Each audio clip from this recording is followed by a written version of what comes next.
He didn't cry when I found him. That was the part that scared me most. The orange fur was dull, damp with morning mist, blending into the fallen leaves like he'd learned how to disappear. His eyes were open but tired, too tired for a kitten that young. He sat there, tucked in on himself, not running, not calling, just waiting. I stopped a few steps away. Not because I was afraid, but because I didn't want to break whatever tiny strength he was holding on to. Slow enough that the world wouldn't feel like it was rushing at him again. My hand rested on the dirt, palm open, doing nothing. Still, he didn't move. His ears twitched once at the sound of my breath. That's when I noticed how thin he was. How his ribs showed through that soft orange coat. How one paw tucked under his chest like it hurt to hold it there. He wasn't abandoned in a dramatic way. No storm. No loud danger. I didn't reach for him. I spoke softly instead. Not words meant to convince, just sound meant to exist. I'm here. His eyes blinked once. Slow. Deliberate. A sign of exhaustion. Or maybe trust. I slid a towel closer, inch by inch, until it touched his side. He flinched.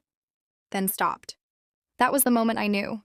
Not because he came to me, but because he let something come to him. I wrapped him gently, careful of the paw, careful of the fear still sitting behind his eyes. His body was warm, but weak, trembling in a way that had nothing to do with cold. He sighed. A deep, shaky release that felt like he'd been holding the weight of the world in his tiny chest. Inside, the room was quiet. I placed him down on soft blankets, gave him space, gave him time. He didn't explore. He didn't hide. He curled up right there in the open, like he didn't have the energy to pretend anymore. I sat nearby, not touching, not hovering. Just staying. Minutes passed. Then something small happened. His breathing slowed.